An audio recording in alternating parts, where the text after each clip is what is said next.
Greetings, and welcome to Beatles Stuffology, where two old friends sit around and talk BS, Beatles stuff, on a track-by-track basis pretty much for the sake of it. My name is JG McQuarrie, and as always I'm here with my co-host, Andrew Deacon. Say hi, Andrew. Hello. Are you ready to tackle George Harrison's first recorded output for the Beatles? Oh, yes. Although I suppose we should, in the interest of fairness and consistency, say, nah, go away. Not interested. Really not interested. It's Don't Bother Me this week. So I suppose that's kind of what we have to talk about. Now, we've mentioned in previous episodes of the podcast that the album has got off to pretty strong start. I think it'd be fair to say we are 3 for 3 in terms of the quality of the track. So the big question is, does Don't Bother Me keep up its end of the deal? Does it keep the quality of the album running? Go on, what do you think? Right. So in the interest of full disclosure, I should say that I thought we were recording this a week ago. So I've actually had an extra week to listen to this song. And quite annoyingly, in that time, I found it's no longer quite as dull and as irritating as I used to think it was. However, I used to think it was really dull and really irritating. So it's only kind of sort of lessened that, as it were. And I can now see that there's a little bit more to it than just a whiny nasal vocal and rather naive melody. Yeah, that's definitely an opinion I'm not going to argue with particularly. Start with a bang. Yeah, absolutely. I'm slightly coming from the same position. We were talking sort of off air, and we have done a couple of times prior to recording this episode about the fact that we were going to have to tackle this song at some point, and neither of us were particularly looking forward to it. I think that would be fair to say. Yeah. But I mean, I ended up not disliking it all that. Maybe it's lowered expectations, or maybe it's something else. I don't know. It's not a great highlight of the album or anything, but it's a bit better than I thought it was. Yeah, and let's face it, we've still got things like Devil in Our Heart to come, and even, dare I say it, the really quite irritating Hold Me Tight. Yeah. Which is quite irritating. And hey, fans, I haven't even mentioned future albums, Mr. Moonlight, yet, which is, of course, the pièce de résistance. Now you warned me about French last time out, so I really have to pull you up on your your use of that. Sorry. Consistency. I don't know. To me, it sounds a little bit like early Rolling Stones or early Kinks, which, isn't necessarily a bad thing. I mean, and in fact, if anything, the band that this most reminded me of, the band that I think would have been perfect playing this because it would have had a completely different feel to it, is the Monkees. I can absolutely hear the Monkees doing this mid-episode with perhaps, Davy Jones has been, he's fallen in love with some European princess, and they've been, bugged by, the king. And he's just like, oh, don't bother me. All I want to do is just kind of love this person. Don't bother me. Go away. And it would just fit perfectly, and also have a much more kind of happy, positive vibe to it than it does from George. Yeah, I mean, that's the word that people use about this song and a lot of George's songwriting in general is sour. And there is a sourness to this. There's no doubt about it. And particularly that really heavy double-tracked vocal. It's really, it almost, you can almost physically feel the pressure from it. I think it's interesting that you sort of mentioned like the Kinks or something like that there, because I mean, this isn't as heavy a recording as kind of early Kinks, particularly sort of All Day and All of the Night or You Really Got Me are noticeably heavier than this. But there's that kind of pressure is definitely there. There's an exertion, and if there's a sense in which this song is successful, I think I would probably argue that it's successful in the way that it very directly and clearly manages to communicate what it's actually about in the production. So the lyric is sort of fairly self-explanatory. I don't think there's a lot of necessary, work to be dug into there. But musically, that pressure is really kind of reinforcing this, God, just piss off already kind of feeling. So in that sense, it's a successful song. Whether that makes it something you want to listen to, well, that might be a slightly different question, but it is definitely successful in what it's setting out to do. and it is one of those songs that, um, when you listen to it in isolation, you know, whiny, moany, sour. Then when you add in a little bit of my old favourite, the context, you can sort of see that actually, remember, this is where Lennon and McCartney were, say, 18 months ago with their songwriting. So George is kind of making up ground, and they've got a head start. They've had, significantly more songs recorded and released up to this point. He's just getting started. Yeah, So, yeah. I wonder it's not quite as crafted. That the melody is not quite as smooth in terms of transitions. It's a very choppy song, isn't it? Yeah, very In much terms so. of and he'll get there. He will get there. But I do wonder. I mean, you do.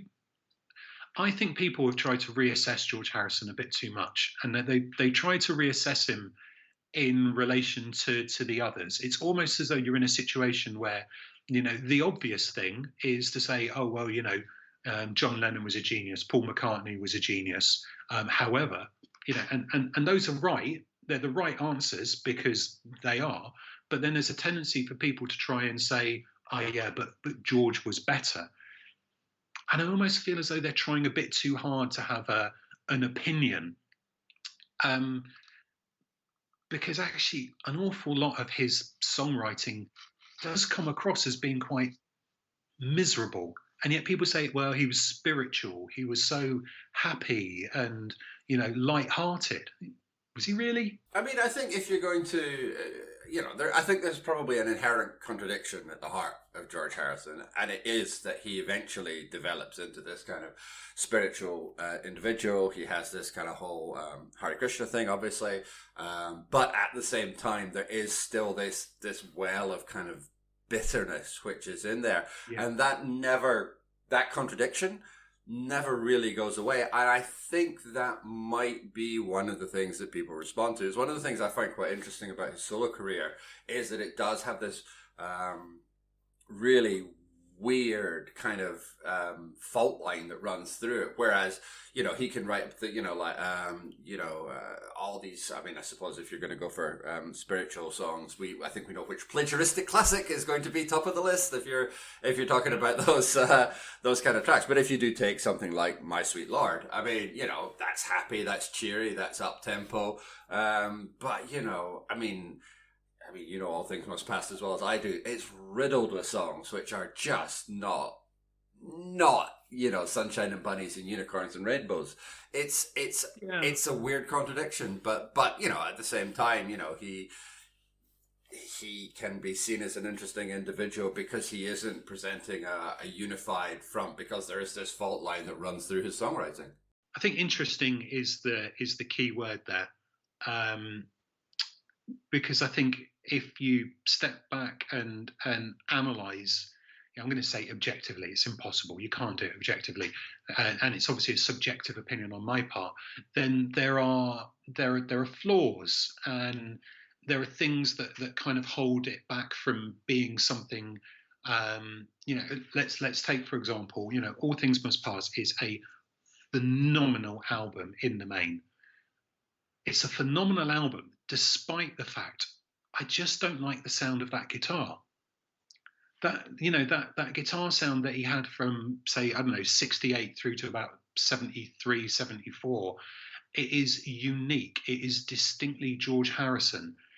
And actually, it's kind of like his voice. It's a little bit, I want to say whiny, nasally. How do you get a nasally guitar?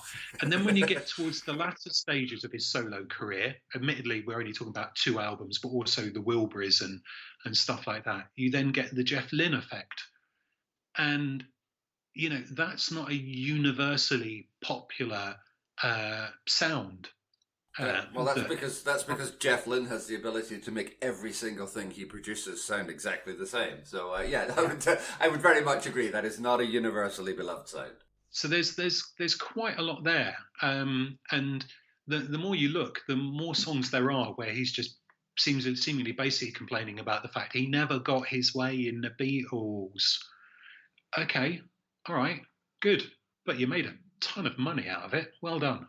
Yeah, I mean, he's one of those songwriters that if you take, I mean, you mentioned earlier that if you have a point of comparison with Lennon and McCartney, they've got a good 18 months to 2 years jump on them. So the question is, what song would "Don't Bother Me" kind of be alongside in their kind of writing? I mean, they sort of like "Love Me Do" or "P.S. I Love You," those kind of songs. Maybe a little earlier, maybe kind of "One After 909." That kind of range, maybe a wee bit later than that, but you know, it's that kind of range of material that's sort of there, and it's not. Yeah, I really like One After 909 actually. Anyway, that's a different story. yeah, no, that's the point. See, I'd be tempted to go with something more like "Misery."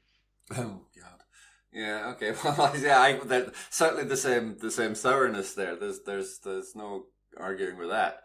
But Just bear in mind where we think "Misery" is compared to, say, where, I don't know, let's just say Penny Lane is, or Strawberry Fields, or any one of the stellar Lennon McCartney songs. But then think about where "Don't Bother Me" is, in comparison to, I don't know, "While My Guitar Gently Weeps," for example.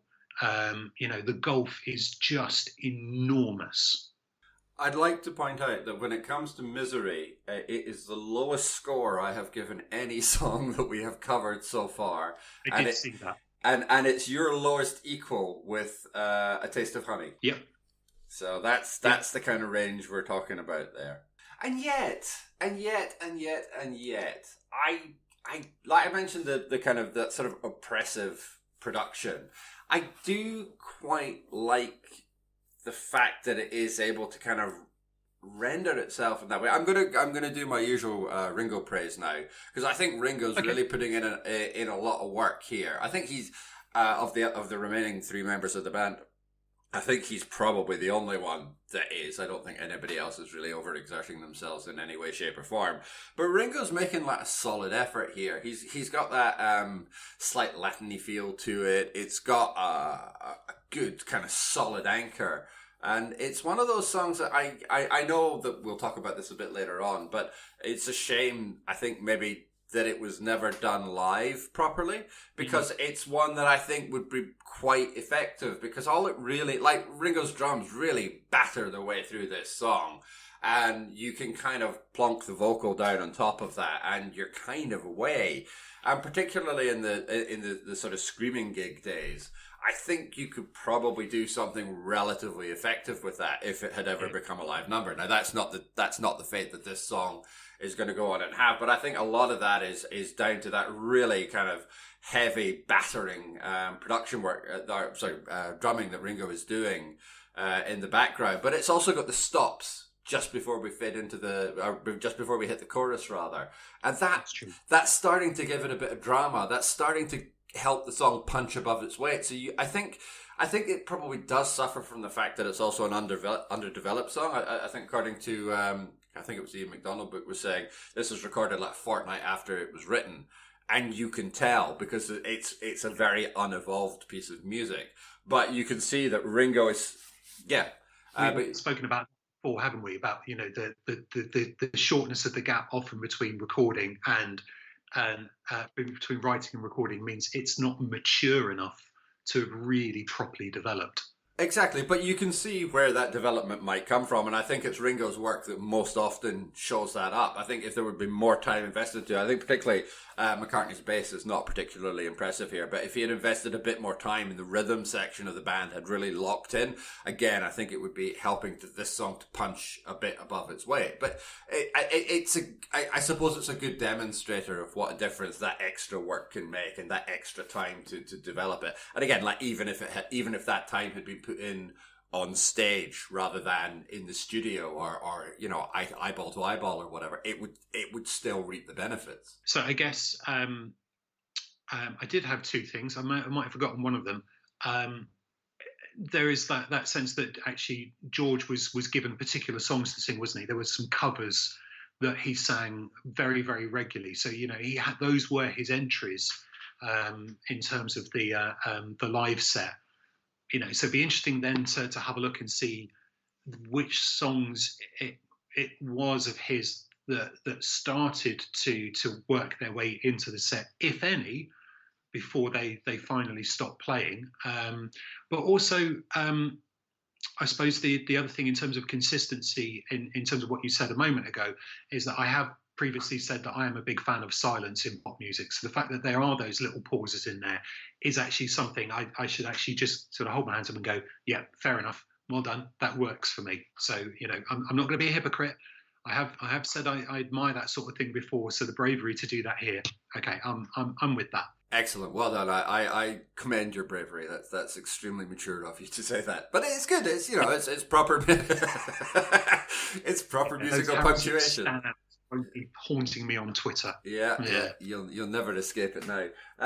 But it's good. It's musical punctuation, and it does make a difference to the song. I also think like George's vocal on the last album was "Do You Want to Know Secret." Not a standout of "Please Please Me" particularly, I think it's fair to say, but I like this. Again, it does show this is a better vocal performance. It's certainly a more directed vocal performance. It's one where the vocal that he has in "Do You Want to Know Secret" is kind of very light and kind of throwaway and fluffy. Whereas again, this vocal is dour. It is self-serious, but that's what the lyric is calling for. So fine, it works. So in that sense, it's a better vocal performance. The thing that I think really trips up this song is the guitar solo, which is so cack-handed. It's really, I don't understand why it wasn't recorded in an overdub, but it's really bad in a way that it's sort of, you just don't really expect that in a Beatles song, and it's particularly from somebody like George. It's he's usually, he can turn up, do his Chet Atkins thing, go away again, but it somehow slightly fails him here. And maybe that's Ringo's fault, because he's not doing a kind of Chet Atkinsy kind of rhythm. He's got this slightly Latin-y thing going on, and so the guitar solo doesn't quite fit with what the rest of the song is doing. But whatever the reason for it is, it's not good. Possibly another one of those time things of just knocking something out, not particularly living with the song. Well, he'll get better. He will get better. Yeah. He's still, a kid. Let's remember, when we were growing up, of course, there is that thing that, they all seemed incredibly old, even though they were, in early 80s, they were early 40s, late 30s, so they're still babies at this point and still inexperienced despite all their playing. It's fine. I'll cut him a bit of slack, and I'm sure he'll be very, very grateful for that. But it's a stepping stone, isn't it? Yeah, it is. It is, and he'll go on to be. I don't know if prolific is the word, but he'll go on to knock out album after album. But there's going to be I don't think he writes another song until 1965. So there's going to be a big pause between this and us having to talk about a George Harrison song again. So, there'll be vocals that he does, but I don't think he writes anything again until 1965. But obviously, once we get sort of post-Beatles, well, obviously you have All Things Must Pass, but a lot of that is stuff he's built up. But then he goes on, he releases 6 albums in the 70s, which Lennon released 7 from 1970 to 1980, and McCartney released 9 if you include McCartney and Ram plus all the Wings albums, or 10 if you also include McCartney 2, which was 1980. So he's not quite keeping pace with the rest of them, but it's only one between him and Lennon. So, and one thing you can say about McCartney is prolific is exactly the word. So he's not doing too bad in terms of his ability to eventually start writing, consistently. But I suppose, what I'm then trying to work out is where those post-Beatles career highlights were. And let's take out All Things Must Pass, because that is unique, especially bearing in mind how many of those songs were written during the lifetime of the Beatles. And he effectively then had the challenge of writing something good enough to potentially be considered to be a Beatles track. And I almost feel that once he's outside of that situation, you then end up with something that's a little bit more kind of, well, less competitive, a little bit less distinct. And you can go through an awful lot of the solo albums that follow, and you can listen to some of them and you're like, give me love, give me peace on earth. It's all right, it's okay. It's not great. There's a couple of parts in that where you've got some interesting changes. I was listening to some of Dark Horse earlier today, and it's fine. It's fine. Quite like the title track. That's okay. And there was another one on there that I thought was pretty good. Oh, Ding Dong, Ding Dong. Quite like that. So the impressive thing about that song is that despite that thing about the lyrical limitations, melodically, it's really, really interesting. And because it's so limited in words, it has to be interesting. Otherwise, it just doesn't work. By the way, I think it's that one. It's got a really, really interesting video that includes, rather bizarrely, I'm pretty sure it's that one, George Harrison at one stage in some fur-lined boots and a guitar and wearing nothing else. Worth a little look. He made some really dodgy videos, by the way. They're really, really, truly awful. But then, if you just sort of roll back to, All Things Must Pass, there's some amazing work on there in general. Even when it's really bitter, the musical ideas in, say, Wah Wah is just phenomenal. Oh, Wah Wah is such a brilliant song, though. It's man, I love Wah Wah. Sorry. No, it's fine. Absolutely. I mean, it's it's just slightly indulgent, but you can understand why he's letting it all out. The problem that I have with the rest of it is, where's his maybe I'm amazed? And again, it goes back to then what we were talking about in terms of the low of Misery compared to I don't know, Hey Jude or something, and the comparative low of Don't Bother Me to, I suppose, My Sweet Lord or Wah Wah. But I think McCartney's got more of those sort of like top level songs, and he's been able to pull them out over the years than Harrison has. Not that it should be a competition, but all of those people who have reappraised Harrison to the point where they've had to pull down the others. I just think, what's the word I'm looking for? Wrong. Okay, yeah, that's one word for it. I think it's also one of those things that when any piece of art is going to be kind of appraised or sort of judged, and especially when it comes to something which is such a sort of so culturally totemic, like the Beatles, there are different sort of waves of sort of critical analysis which come through. So I think a lot of that kind of early sort of analysis of the Beatles, and I'm thinking sort of that would have come out in the 70s when, all three of them were really being sort of pilloried for producing subpar material. Give or take an Imagine or All Things Must Pass or Band on the Run, but most of them were being pretty heavily slated. But during that time, there was still that sort of first wave sort of critical appraisal of the Beatles was, well, of course, McCartney and Lennon are geniuses. The other two are certainly in the band and contribute, but, they're not in any way, on a comparable level. However, as you start to reach maybe sort of the second wave of critical appraisal or the third wave of critical appraisal, it's inevitable that, I mean, with any piece of art like music, once you've kind of burned through discussing everything that Lennon and McCartney have done, well, what else does that leave you? Well, okay, let's turn to Harrison. Let's see what his songwriting was like. Let's see what his guitar playing was like. Let's see what he contributed to the band.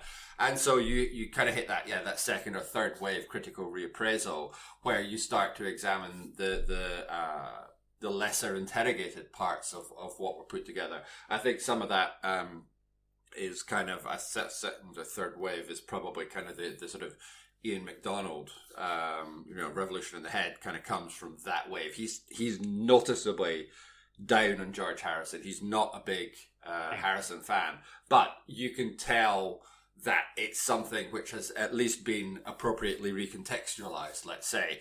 Then you get the next kind of wave and you suddenly get this huge flood of kind of Beatles books, which sort of post-date Revolution in the Head, which is still really going on. So if you want to call that either sort of third or fourth wave sort of critical reappraisal, and I think it's a lot of that material where this kind of maybe slight overrepresentation of George Harrison comes from. And it is, again, I think that idea of diving into the bits of the band which just aren't going to be as straightforwardly accessible, I suppose, as the much better known sort of Lennon and McCartney stuff. Yeah, I mean, I sometimes wonder if this is going to be incredibly unkind, but maybe there'll be a critical reappraisal one day of Sir Alec Douglas Hume or John Major or Gordon Brown in the same way that George Harrison has been reappraised. One of those more, I wouldn't say minor figures, because again, that is being incredibly reductive. Obviously, his role is very, very important, but some people seem to be given more chances than others. It's easier to overlook really crappy parts that someone recorded, and we do that sometimes, don't we? Where we ignore the the shaved fish in order to be able to laud the parts that we like, rather than looking at the whole. And I think the whole of Harrison is actually really fascinating. I mean, he sings out of the corner of his mouth. He looks awkward and uncomfortable most of the time, and yet when he's playing the guitar, he does tend to seem a little bit freer and looser.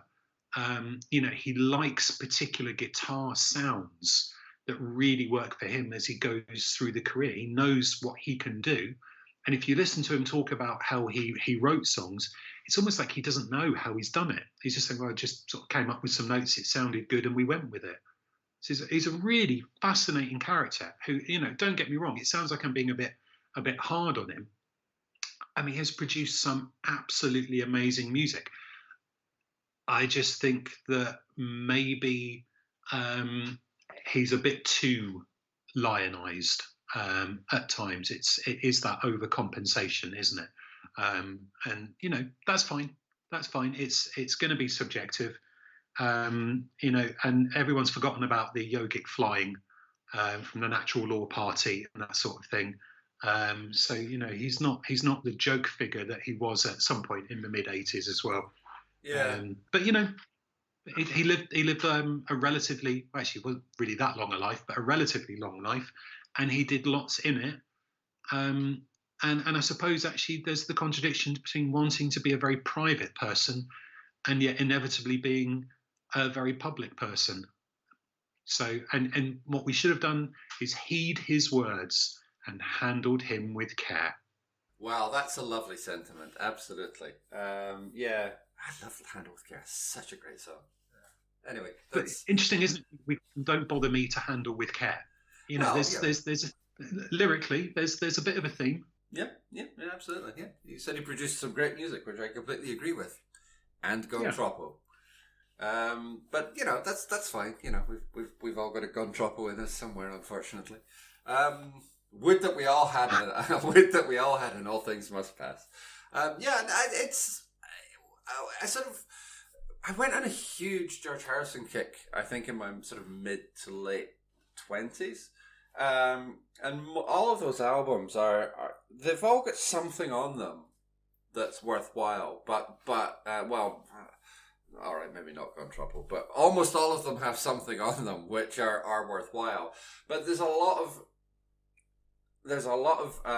you mentioned a lack of discipline before, or a lack of competitiveness. And I'm kind of resistant to the idea that it's necessary to have competitiveness in order to produce good work, because I don't think that's true.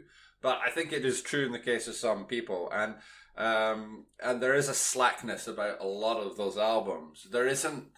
I mean, again, if you put All Things Must Pass to one side, there isn't an absolute knockout in his back catalogue. I really like Cloud 9. I think Cloud 9 is a terrific album. I really like Living the Material World. I think is a very good album. There are bits of Dark Horse which are good, bits of 33 and a Third which are good. But it's all, You could put together a comprehensive playlist without having to overstretch yourself. I think it'd be fair to say. Yeah. But then, I mean, you could do that. I mean, bear in mind, we're talking about a Beatle here. I mean, you could do that for, say, the last 3 or 4 albums of REM and come up with a stone cold classic, mostly because what you're doing is you're ignoring the really kind of bland, underwritten bits. It's fine. You can do that. But what I find interesting is again, it's just go back to some of the things people say. So I was reading an album by album appraisal on, I don't particularly know the website, tidal.com, and it says of 33 and a Third, an album of joy, charm, and pure melody. And then it talks about ending on a beautiful and jazzy note with the blissful and heartfelt soul composition, Learning How to Love You, a track that Beatles author Robert Rodriguez described as perhaps Parison's finest pure love song since Something. And then I listened to it and I just thought, it's rubbish. It's not very good. It might well be heartfelt. It's not very soulful. Yeah, I wouldn't really say it's very jazzy. It's kind of like a bland ballad. Where is this charm and pure melody? And on one of the previous albums, there was a song that was meant to be, a sequel to While My Guitar Gently Weeps. This guitar can't keep from crying. Okay, it's not in the same ballpark. No, he did that a couple of times. There's Here Comes the Moon as well, which is not. Yeah, it's just not. It's not a terrible. It's not a terrible song in its own right. But if you're going to invoke the image of something which people already think is a stone cold classic, you have to at least hit the same standard. I suppose McCartney maybe did the same thing with Blackbird and Bluebird on Band on the Run. And Bluebird's a charming little song. It's not in Blackbird's league, but it's charming enough. So it's not a sin that is unique to George Harrison. But yeah, he does do it a few times in his career. He writes these Simply Shady also. It's not fabulous. And I think I kind of have to stop myself sometimes, because I think at this point what I'm doing is I'm judging the writing about him more than I'm judging his songs. Yeah. It's not. He never said it was a stone cold classic. Someone else said it on his behalf. Absolutely. And what it is it's decent music. It's really good. Some people really like it. But I need to stop getting focused on the fact that some people like it a lot more than I think they should, and just go, well done, George. Good work there. Yeah. With those opinions, they really shouldn't bother you. Which I suppose slightly loops us back around to the song we're ostensibly talking about, and we should probably give it a score, right? I don't know. I mean, I've mentioned Misery a lot, and I gave Misery my lowest score so far, along with A Taste of Honey. It's sort of in around there, and Do You Want to Know a Secret, Chains, Anna. It's that kind of level for me. It's certainly not, alongside, obviously this is all very subjective. The scoring system, I'll moan about it till the day we finish this. Okay. But say, for example, I've given 6s to It Won't Be Long and I Saw Her Standing There. Well, it can't possibly get 6s. Is it even one away from that?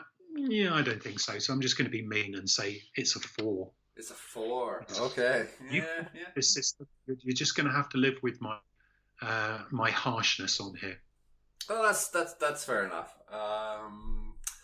It's a tough one, because I get, like I said, maybe it's just the burden of lowered expectations, but I didn't dislike it as much as I was expecting to coming into it. But I also don't think that it's in any way a phenomenal piece of work or some great underrated classic. It's definitely a song which you can feel somebody learning how to do the thing that they haven't quite learned how to do yet. And that's, I suppose, not the most unforgivable sin in the world. But at the same time, it's difficult to rate it as anything. It's actually something I didn't mention earlier on when we were talking about it, but that double-tracked vocal is, you can really hear that it's manually double-tracked, because he does struggle in a few places to get, I think there's a couple of points where the lyrics slip slightly, so the words don't quite match on both lines of the vocal, and little bits and pieces like that. It's slightly, I don't want to say amateurish, but it's not certainly not polished, I think it'd be fair to say. Oh, I don't know. I'm just prevaricating now, aren't I? I should probably just give it a... Think of a number between 4 and 6. 5.5. I think I'm going to give it 5.5. A whole number. No, I'm giving it 5.5, and there's nothing you can do about it. Well, you can edit the spreadsheet, but this is recorded, so it won't help. No, I'm going to give it a 5.5. And you normally ask me to justify my half points. So... my justification for the half point is that's what I think. That's okay. You do that. Well justified, sir. I'll leave you to that. No, it should just be a 5, right? Okay, I'm giving it a 5. I've changed my mind. 5. Done. Right. I think we are done. I think we are on that bombshell. On that absolute revelatory score, I think we can probably wrap it up there for now. You can contact us by email. We are BeatlesStuffology@gmail.com. We're on Twitter @Beatles_ology, and you can find more of my writing about TV, movies, and just a whole bunch of other stuff at www.jgmacquarie.scot. Please like, rate, and review us on whatever podcatcher you're using so that more people can find the show. Next episode, we will be carrying on through with the Beatles, which means we have Little Child. And of course, we hope you're going to join us for it. But until then, keep listening.